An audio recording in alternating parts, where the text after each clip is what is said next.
O Câmara Livre toda semana conversa sobre trajetórias de vida e a nossa ideia da nossa missão pública é levar a você personagens, os atores sociais da nossa comunidade. A gente convive na nossa correria do dia a dia, passa do mundo analógico para o digital, passa pelas questões aqui do poder público, das relações entre duas instituições importantíssimas aqui na nossa aldeia, onde converge e onde é a vida das pessoas, os municípios. E com isso a gente vai estabelecendo amizades profissionais, além do profissional.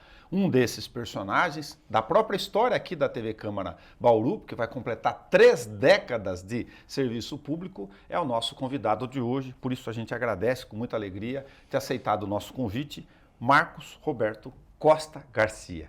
Obrigado, Marcão. Obrigado a vocês pelo convite.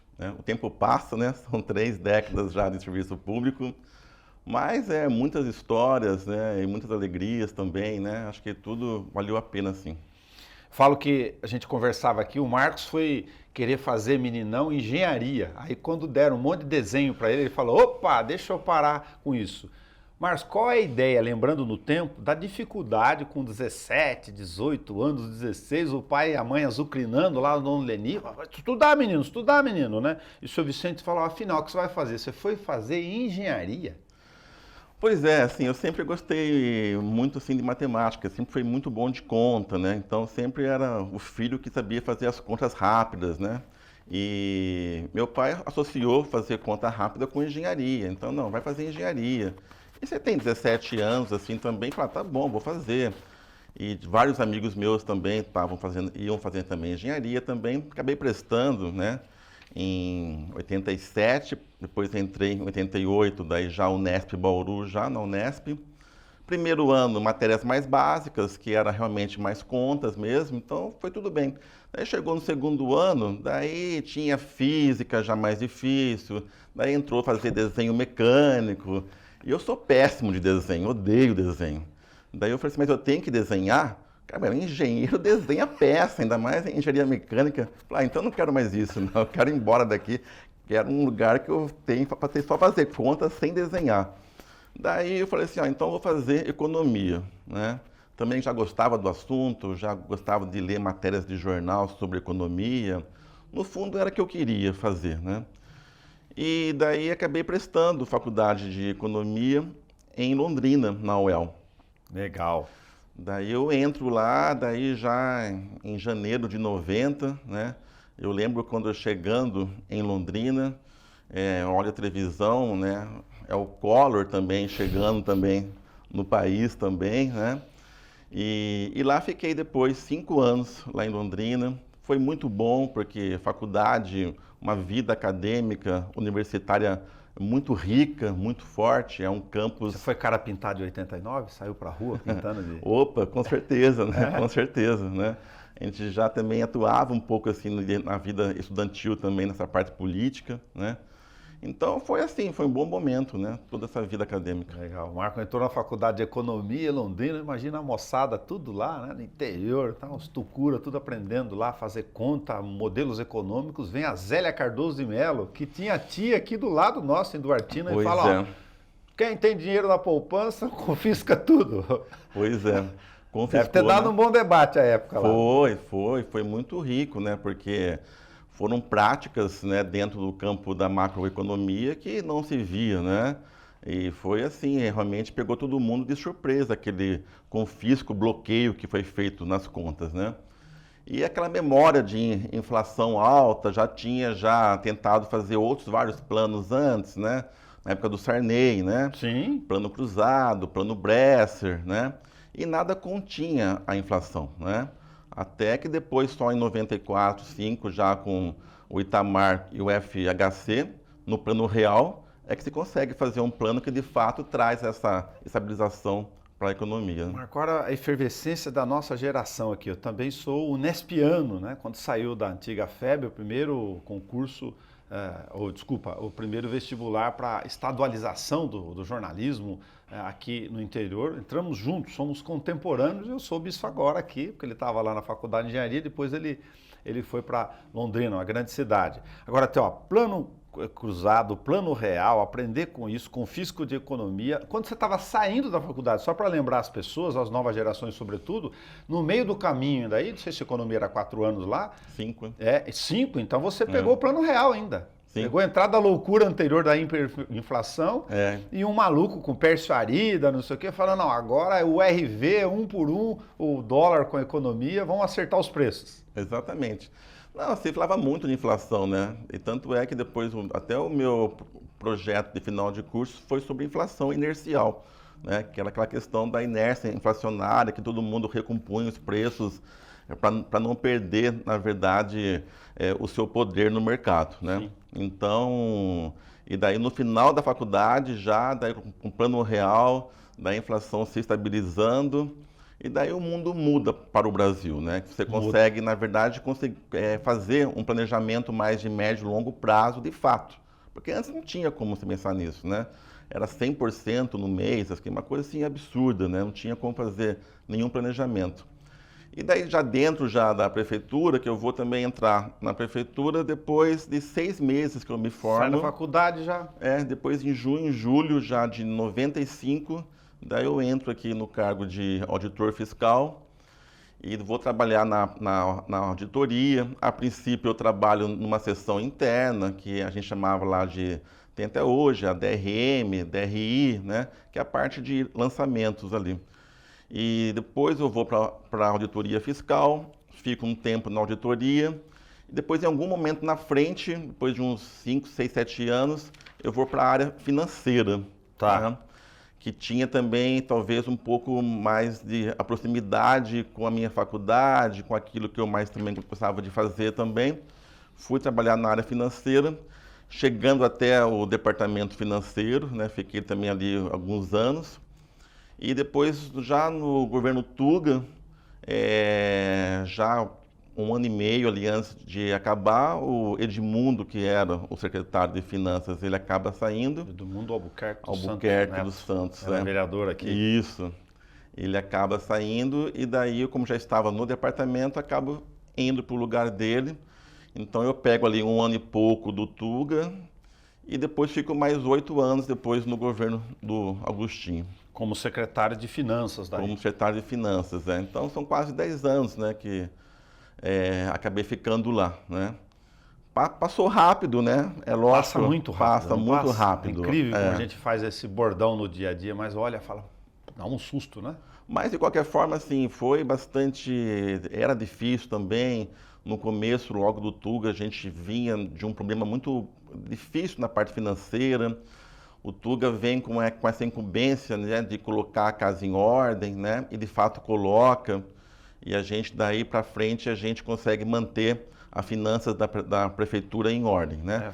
Desculpa, só fazendo um recorte disso, né? Porque você sabe que como jornalista eu acompanhei, né? Então acabei sendo contemporâneo na profissão. Sim. Também ao longo do tempo. Inclusive aqui tem o arquivo da TV Câmara, a gente estava lembrando aqui fora do ar de 25 anos, está lá o Marcos com cabelo 2007, ainda. Com cabelo explicando a questão orçamentária, não tem dinheiro, a prefeitura cheia de dívida, arrumando.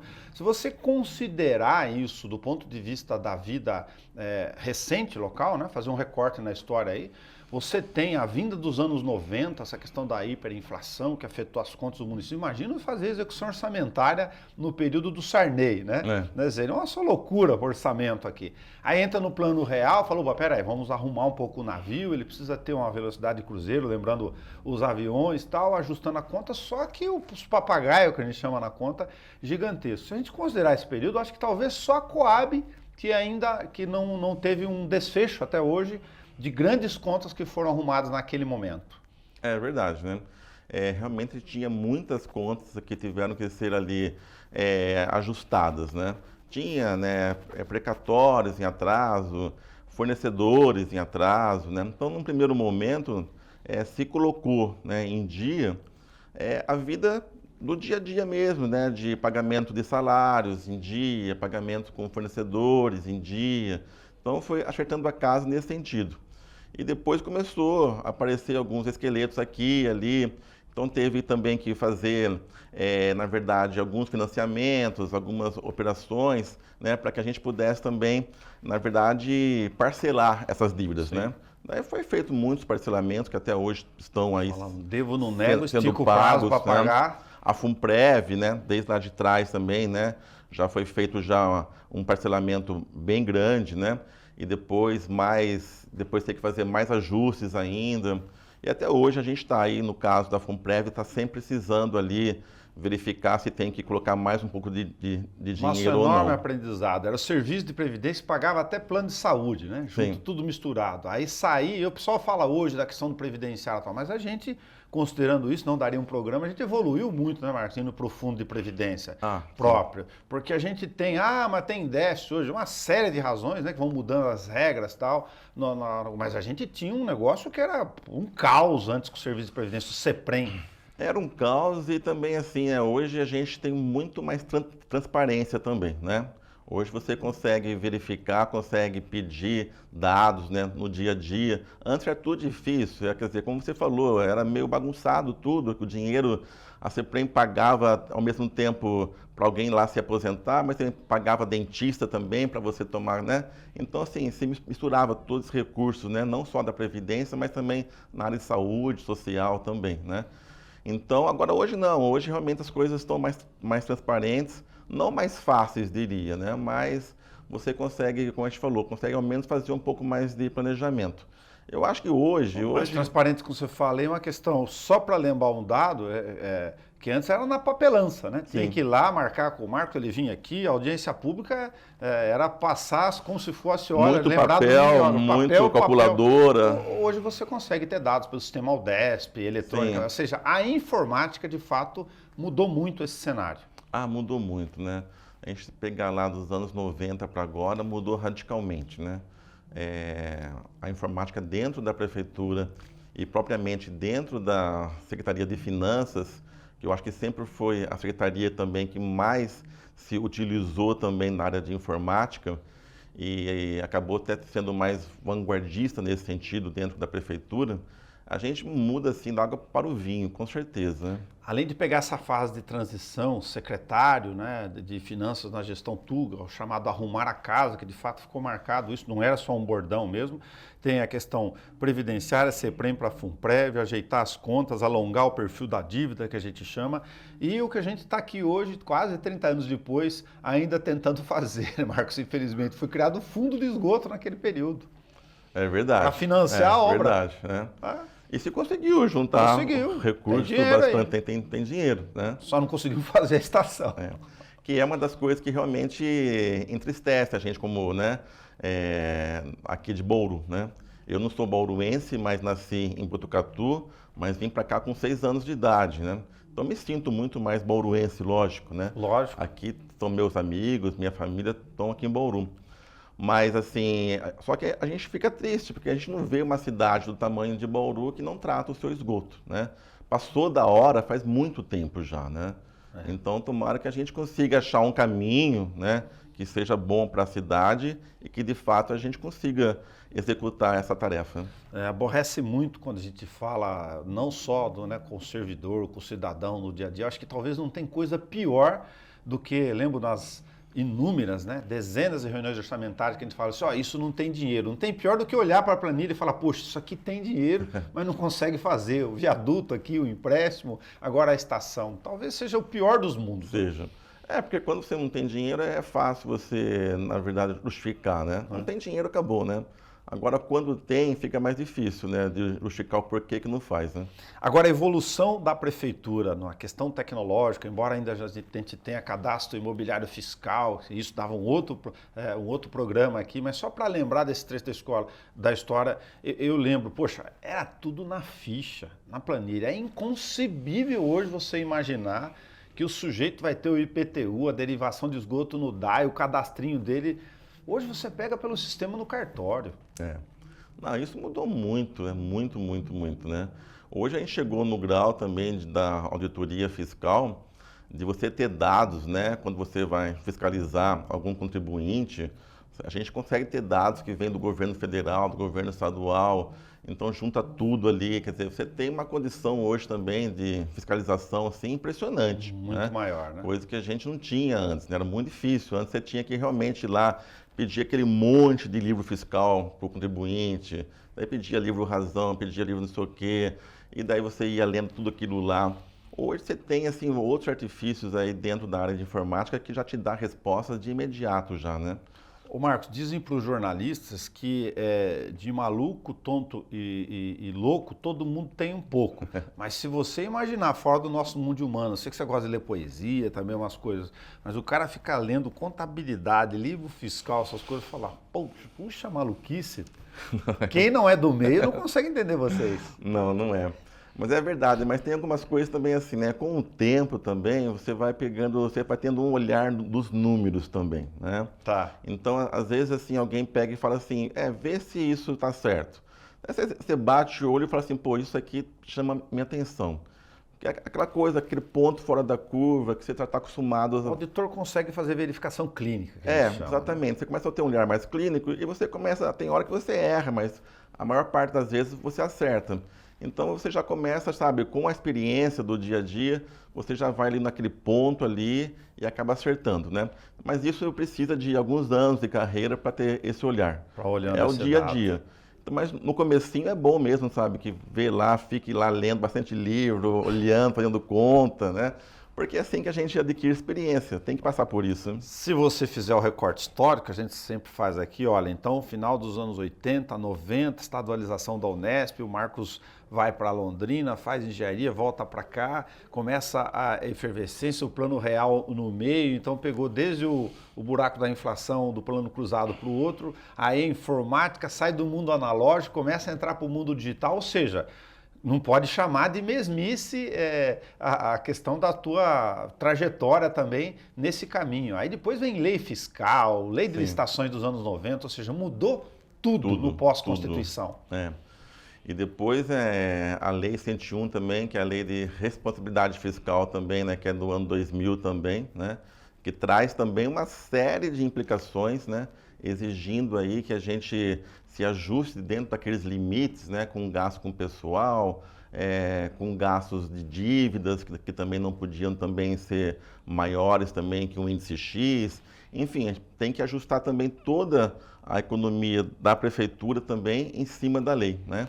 Então, quando a lei começa, como exemplo, a gente estava lá com 54%, meio no limite ali do que a lei pedia, né? E nós ficamos assim 5, 6, 7, 8 anos sempre ali na casa dos 52, 51, não saía muito disso, olhando né? quanto tem de dinheiro e quanto tem de despesa. Exatamente. Eu acho que depois também no governo, quando eu saio também, acho que depois que vem o Everson, que é de carreira também, fica também muito perto desses limites e depois, atualmente, né, que teve um boom de receita que a gente consegue se descolar e hoje a gente gasta aí uns 40% só de gasto com o pessoal em relação à receita. Mas demorou todo esse tempo aí, né, para a gente descolar mais. Né? Controla, segura a caneta. O secretário de Finanças, você que conviveu nisso com 2 mandatos do Rodrigo, né, e o pedaço do Tuga, né, 2 perfis que aprendem muito na história sempre, independentemente dos demais. Eu imagino, a gente sempre fala aqui do secretário de Finanças, senta todos os secretários na mesa, hoje tem 14 lá. Aí o outro, eu quero gastar isso, eu tenho um projeto, não sei o que, o pessoal vai pedindo, né? Parece um monte de pedinte, claro, querem realizar projetos, os prefeitos querem fazer. Aí pergunta para o secretário de Finanças, ele com a planilha na mão, fala, não dá, não tem dinheiro, estamos devendo, aqui não sei o que. É uma função difícil, né? É uma função chata às vezes. Dizer mesmo, não, né? muitas vezes, não tem coisa pior do que dizer não o tempo inteiro. Você vira um pouco que o algoz ali, né? Porque quem está ali na saúde, educação, na obras, eles querem realmente fazer muitas coisas, né? Ainda mais início de governo, o pessoal acabou de entrar cheio de projetos na cabeça, né? Vamos mudar isso e aquilo. E a hora que chega ali, fala assim, mas não é bem assim, né? Ah, mas eu quero fazer, mas tem que ter dinheiro, né? Tem que ter orçamento, né? Então você começa a ter que falar muitos nãos aqui e ali. E é lógico que daí uma coisa ou outra sempre você consegue executar. Mas daí o prefeito, na verdade, que vai falar o seguinte, olha, vamos então fazer isso aqui, o resto a gente deixa para depois, né? ouvi uma frase do Geraldo Alckmin, né, entre tantos outros: governar é escolher prioridades. É verdade. Não tem jeito, Não tem o cobertor jeito, é curto. É verdade. E a gente sempre teve mais recursos sempre na área da educação, né? Até por uma questão que você tem que gastar os tais dos 25%, né? Então sempre foi uma secretaria que teve ali um pouco mais de flexibilidade, de oportunidades de fazer mais gastos. Mas o resto, em geral, aqui em Bauru, sempre com dinheiro contado, né? É sempre com dinheiro contado. Aliás, Marco, uma realidade para a cidade, né? Às vezes a gente fica aqui empolgado, ouvindo o parlamento, a caixa de ressonância diz: não, Rio Preto há 20 anos era não sei o quê. Isso é, de fato, quando a gente vai olhar um indicador, esquecendo essa ideia genérica, rasa de a cidade cresceu, a outra não cresceu, olha a renda per capita e compara, né? Populações parecidas. Eu olho muito para Piracicaba, que tem 400 e poucos mil habitantes, Franca, que tem 380, estão muito na faixa nossa, para olhar vários indicadores. Eu falo para gente, não adianta comparar com São Luís do Paraitinga, né? Vamos olhar coisa perto. Sim. Aí olha Rio Preto, porque eles acham que ele se desenvolveu muito. Mas eu olho a renda per capita. Nossa, a nossa é muito baixa, Marco. É baixo, né? Comparado com os municípios aí mais do porte, assim, né? E a renda fiscal também per capita também é baixa, né? Mesmo porque a gente está ainda dentro de uma regra, que é a questão que da onde vem mais recursos para o município vem do ICMS, né? E o ICMS está muito ligado com o valor adicionado que acontece dentro da cidade, que na verdade onde se mais tem valor adicionado é em indústrias, né? Que é entre você comprar o insumo, produzir, vender. Então, entre a compra e a venda, você tem um valor agregado muito grande, o que faz com que você tenha um valor maior para receber depois esse ICMS. Com a reforma tributária agora, a gente vai mudar de parâmetro, né? Porque agora não se vai o dinheiro para onde se produz, mas se vai onde se consome, né? Eu sempre também acho certo essa regra, que eu sempre falei o seguinte: olha, dinheiro de imposto tem que ser igual artista, tem que ir aonde o povo está, né? Boa referência. Não faz sentido, né? Porque você acha que ser na ponta é mais justo do mais sistema, justo, né? Do que onde se faz? Ah, com certeza. Não faz sentido você jogar o dinheiro numa cidade só porque lá está a indústria, né? E depois você tem outras cidades, às vezes, com muito mais população e recebendo menos imposto, né? Mas aí numa conta muito louca que todos os secretários estão fazendo aí, né, no meio do caminho. O cara fica doido.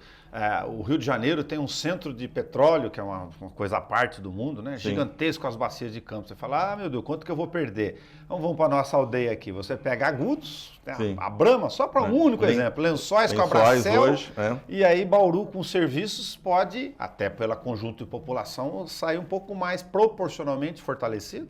Eu creio que sim, né? Mas é lógico que a regra aí da reforma tributária, ela tem, assim, acho que 20, 30 anos de transição na questão do recebimento de impostos, para que não haja também essa diferença de uma cidade que hoje ganha, tipo, 1 bi, passa a ganhar meio bi, então você quebra o município, né? Sim. Então, vai ter uma longa fase de transição na questão da distribuição desses valores, né? Mas no longo prazo, eu creio que aqui para Bauru vai ser interessante. Marco, nós estamos chegando na porta da aposentadoria, né? Ruim, de um lado, falar isso, mas olhar para o percurso realizado e tal, né? Fala, poxa, demora muito tempo para montar a mão de obra especializada, com capacidade de olhar os quadros, ter cenário, que eu falo, conseguir olhar 3D, né? Olhar um número, conseguir enxergar a interpretação do número. Eu acho isso fantástico, por isso que eu não gosto de fazer conta, mas gosto da área de economia, como a ideia de perspectiva de projeção, de olhar o cenário das cidades, as suas limitações, suas virtudes, né, níveis de investimento, onde ela está mais apertada ou não. Mas do jeito que está aqui, a gente vai entrar lá na fila, né, logo mais, lógico, o mundo passa, dos aposentados ou não, e não se sabe se a Previdência é sustentável no tempo, né? Hoje seria o grande desafio de todos esses que você viu, do fiscal, do plano real, do cruzado, a hiperinflação lá atrás, para a vida dos municípios? Eu acho o seguinte, a questão da Previdência aqui em Bauru, a gente tem ainda uma fase muito difícil aí de 15 até 20 anos. E depois disso ela é muito tranquila, na verdade, né? Porque passar pela tormenta agora aí. Passa na tormenta do pessoal que está aposentado, que pegou a questão da paridade, né? Que é o pessoal que se aposenta pelo último salário, né? Porque nesse meio do caminho teve muitas condições também que favoreceu, de fato, muita gente que às vezes trabalhou 1, 2, 3 meses, naqueles 3 meses finais ganhou 100% a mais e levou isso como recurso que ele recebe até hoje. Está na conta agora. Então contribuiu muito pouco do que se recebe hoje.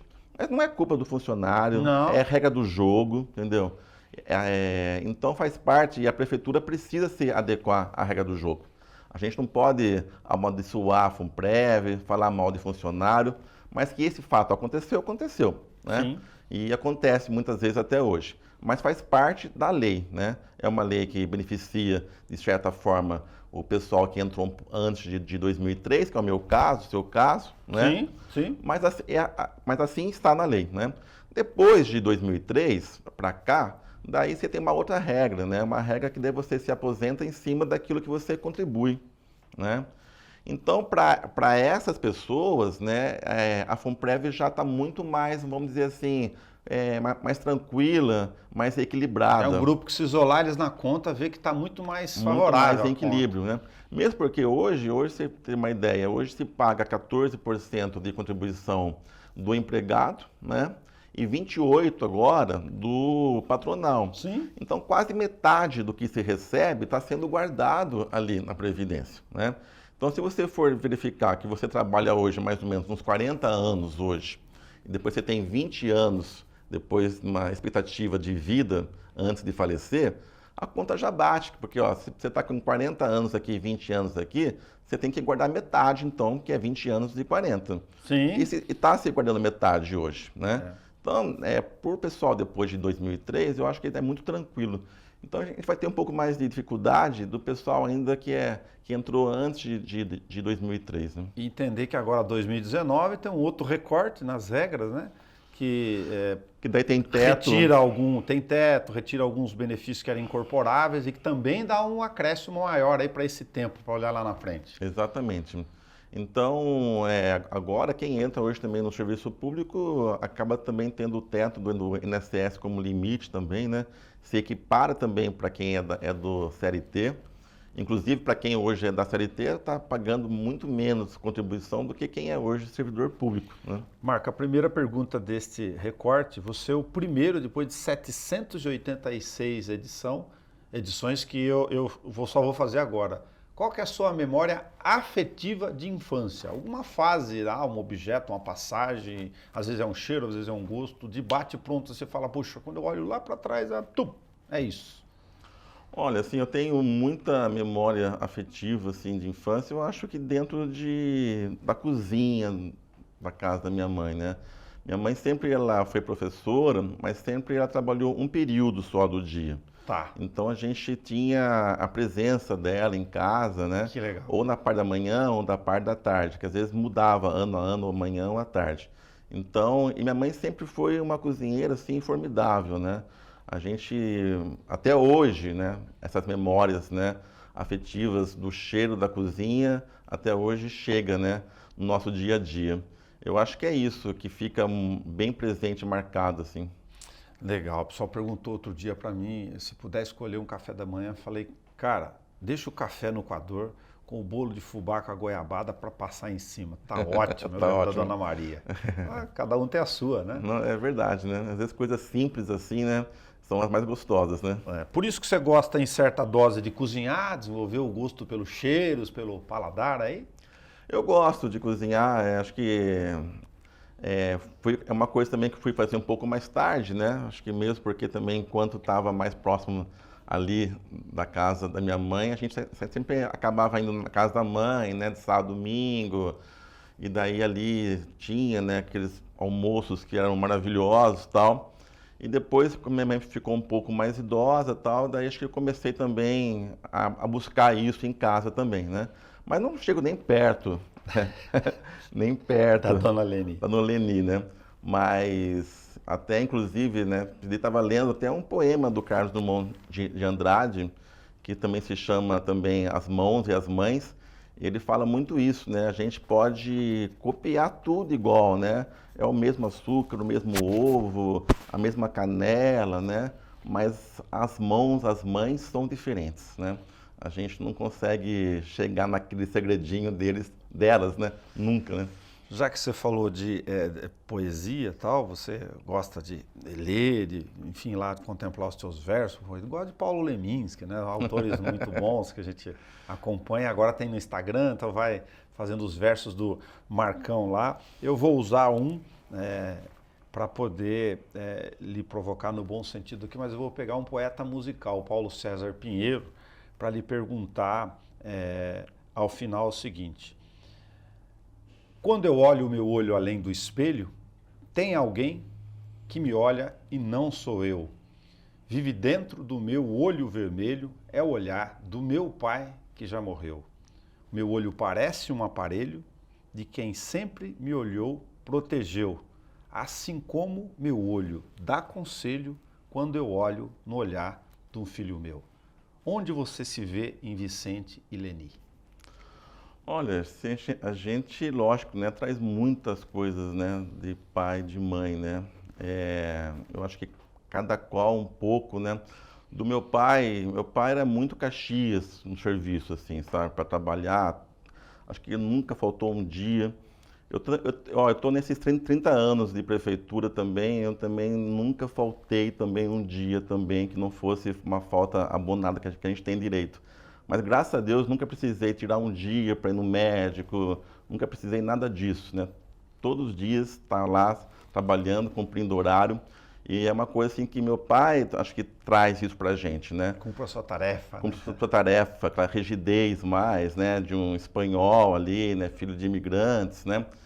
E da minha mãe, tem mais essa coisa do lado mesmo da educação, né? Porque também ela é de uma família, também ela é professora. Meu avô foi professor, diretor de escola. Eu sempre, contato com eles estavam o tempo todo lendo, né? Eu lembro que a gente ia passar férias em Itapetininga, que era a terra do meu avô. E de manhã, meu avô acordava, eu ia com ele até a feira, ia ali de mãos dadas, demorava porque ele era conhecido, até ele ia parando, ia conversando com todo mundo, voltava.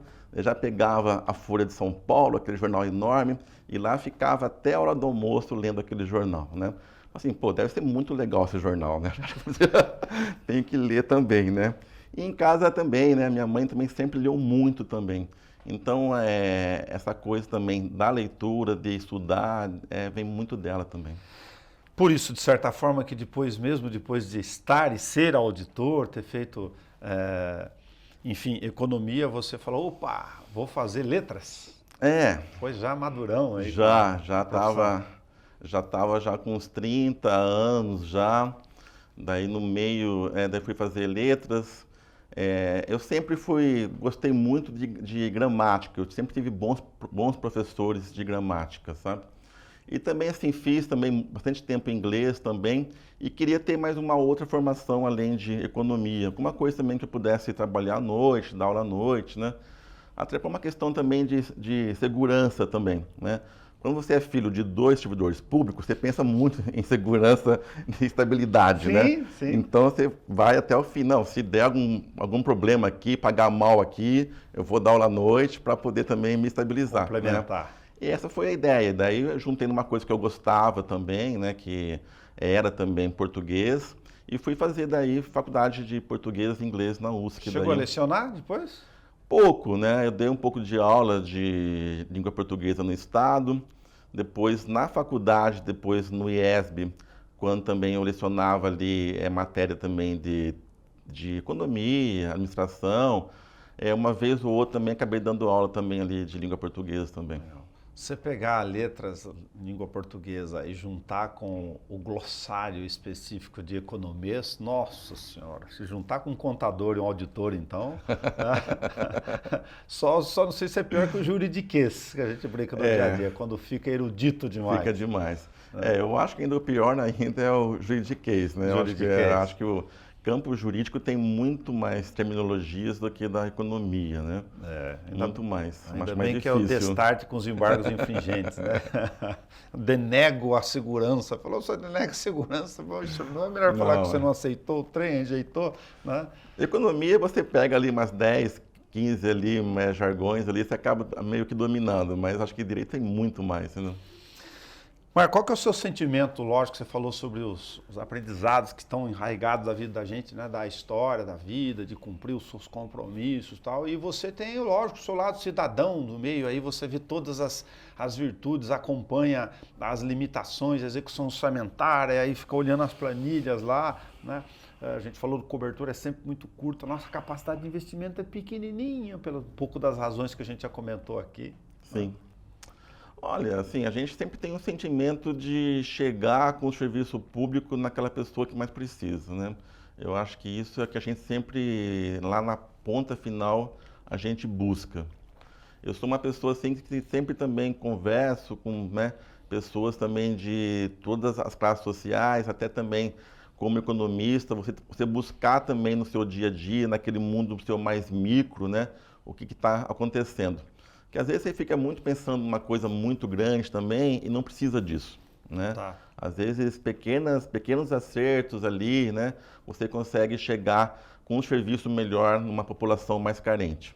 Então, acho que essa tem que ser a preocupação nossa, né, enquanto servidor, de realmente atender aquela pessoa que tem mais necessidade do serviço público, né? E hoje a gente aqui em Bauru, a gente tem muita gente, né, com essa necessidade, né?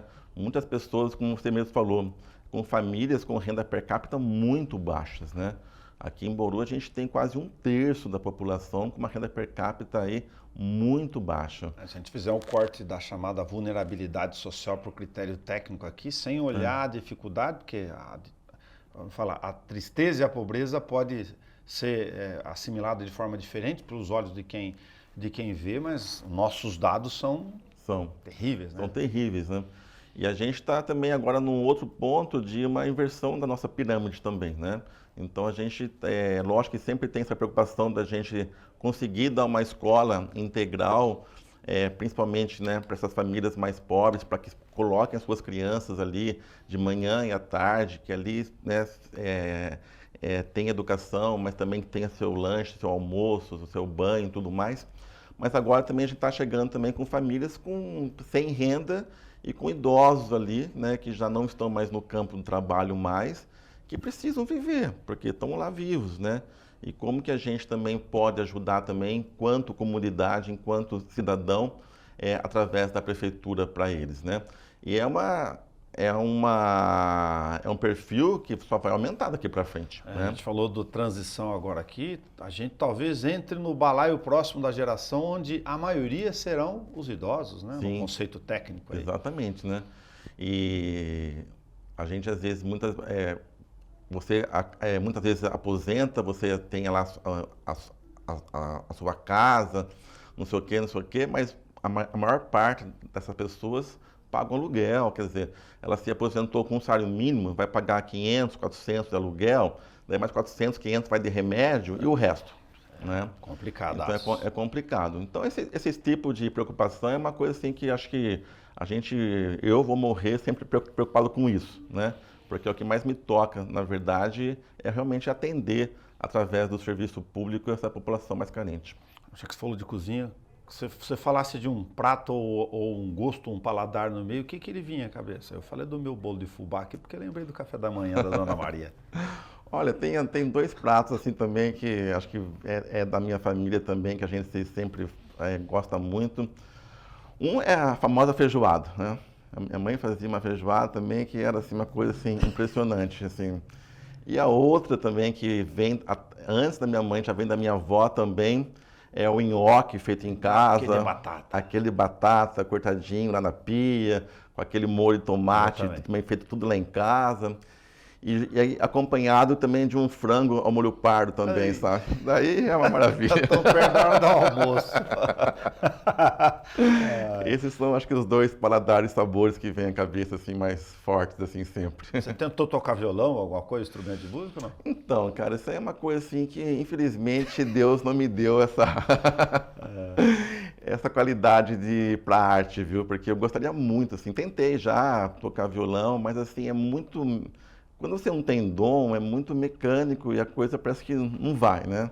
Então, falei assim, melhor mesmo escrever uns poemas que ainda Boa. consigo fazer alguma coisa nesse sentido. Deus não deu para o Nelson Gonçalves, eu inventei o Nelson Taberá. Aí falei, E brincando também com assim, isso. a gente tá até brincando essa coisa de poemas e tal. Mas assim, depois que você passa dos 50 anos também, você não está muito mais preocupado também se alguém está falando, você não sabe fazer isso, aquilo.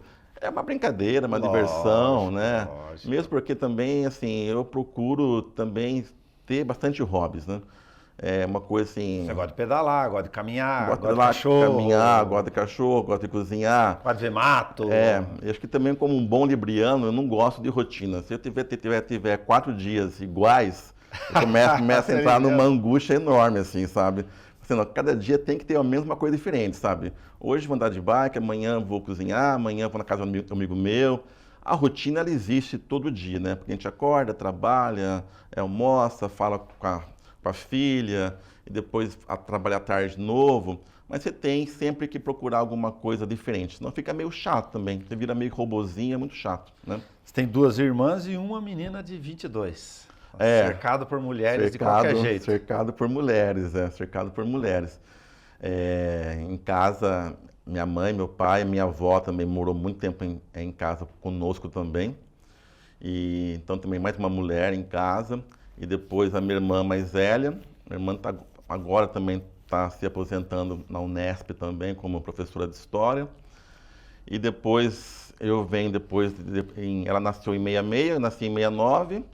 E depois em 83, daí uma outra irmã veio, né? Ela tirou eu lá como filho